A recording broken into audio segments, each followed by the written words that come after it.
Stumbled across this meme and it offended so many people when it was posted that I had to collect it.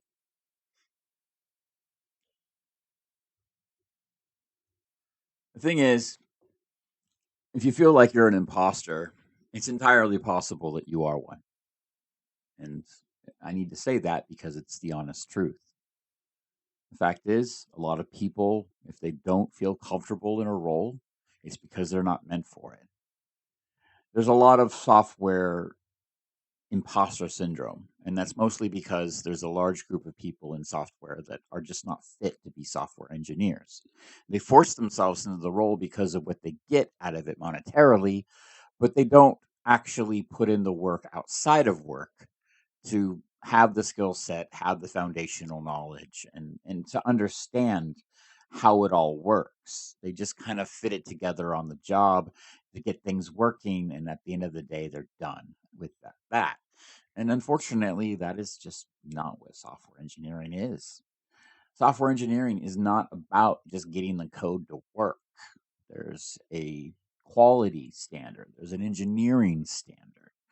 And so, what I found is that a lot of the people who feel like they have imposter syndrome are actually what they're expressing mentally is that internal conflict between the fact that they want to do it easier and they want to be more effective like they see their colleagues, but they don't inherently know the map. They don't know what that looks like. Or worse, they can't even envision what that looks like. And so, one of the things that you should understand is that imposter syndrome is not healthy. From a clinical psychology perspective, it means there's something wrong, and your brain is trying to tell you and warn you of the situation because there's risk there. There's impending doom. There's this idea that your brain is trying to tell you, hey, we shouldn't be in this role, we shouldn't be here, and your brain telling you that is perfectly healthy. It's the fact that you're trying to force yourself into a role that you are not fit for that is unhealthy. But, and this is a big one, this is a big but, it's easy to feel like an imposter when you're first starting out. And it's easy to feel like you don't know what you're doing if you're thrown into a new thing and you don't have a background, which is why it's critically important if you are a software engineer and you don't feel like this imposter syndrome is anything but natural, that you get yourself studying outside of work, you look into technology outside of work, you program outside of work, you look up documentation outside of work. And if you're not doing that, then you're not a real software engineer. And yes, I'm putting the line in the sand because part of being a professional is acknowledging that the industry is constantly changing and you are not going to keep up with it during your 8 hours a day on the job, or 9 hours a day, or 10 hours a day, or 12 hours a day on the job if you're in a really bad role that has weak leadership. The point is, if you feel like an imposter, it's because you are one, and that's healthy to understand. It is not a bad thing to say that you are an imposter. What it means is you need to find something that you can connect with emotionally and feel safe doing, because calling yourself an imposter means that you lack psychological safety. It means that you don't feel safe, and your brain is trying to warn you of that threat. Because at the end of the day, if you feel like an imposter, you are at risk of getting fired. You are at risk of people finding out that you don't know anything. You are at risk of being found out as the fraud you are. And that's why your brain's telling you that, because it's scared. It's scared of the consequences of that. It's scared of being told, oh crap, I've been found out. I'm sus. And so that is what it's doing. And so if you feel like an imposter, get the help you need. Study, learn data algorithms, learn patterns, go back to school in your own head, start reading books, do things outside of work that are related to computer science and software engineering. And eventually, that imposter syndrome might go away. And you might just consider yourself an engineer that knows some things and isn't perfect, but wants to do good and has the skills to do good. Because I've known a lot of people who work in software engineering, and there are two kinds of people that have imposter syndrome. It's the people who actively joke about having imposter syndrome to try to fit in and with the memes and everything. But honestly, they're competent, and we all know that they're not imposters. And so we understand that they're just joking to fit in. And then there are the people who stress about it. And we can see that. We can see the pain and the trauma and the turmoil in their eyes in video calls. We can see all those things.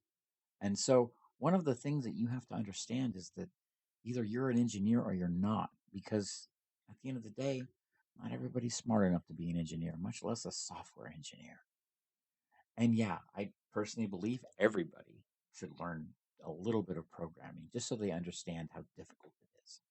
But I'm also fully aware that not everybody's cut out for the life of a software development engineer. This is something that I chose over 30 years ago. And after getting into it over 25 years ago professionally, I can definitely say that this is not an easy path to walk. And this is not a path that I think everybody should walk. But more importantly, this is not a path that some of the people I see in the industry should be walking.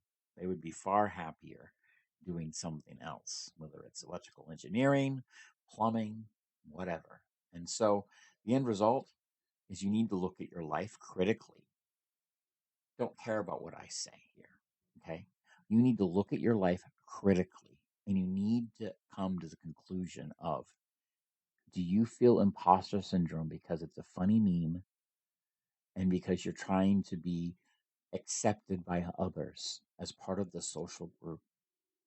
Or is it because you legitimately have a lack of psychological safety and you're scared? And if it's the second, do yourself a favor and get out of tech.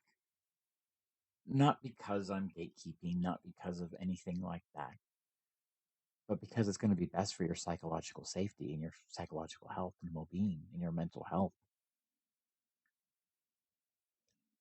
I'll be the first to admit that being a software engineer is not easy on the mental health.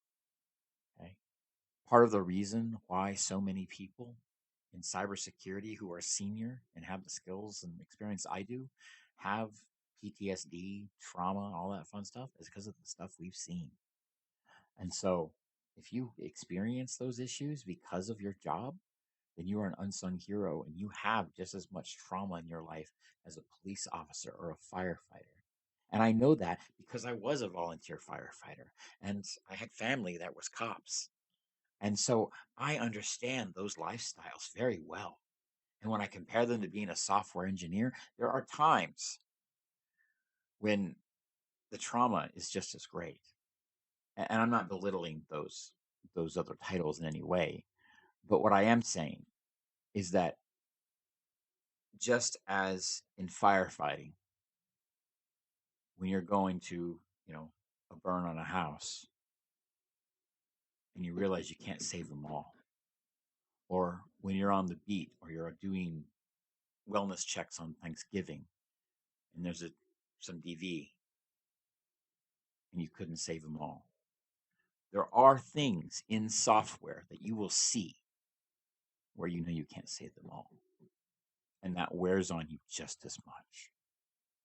And so, as a result of this, I do not believe that everybody should be a software engineer.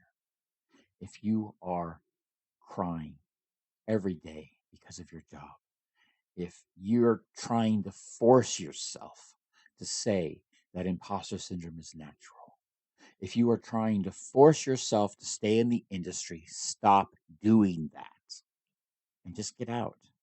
Find a way to transition to something that you're going to be happy with.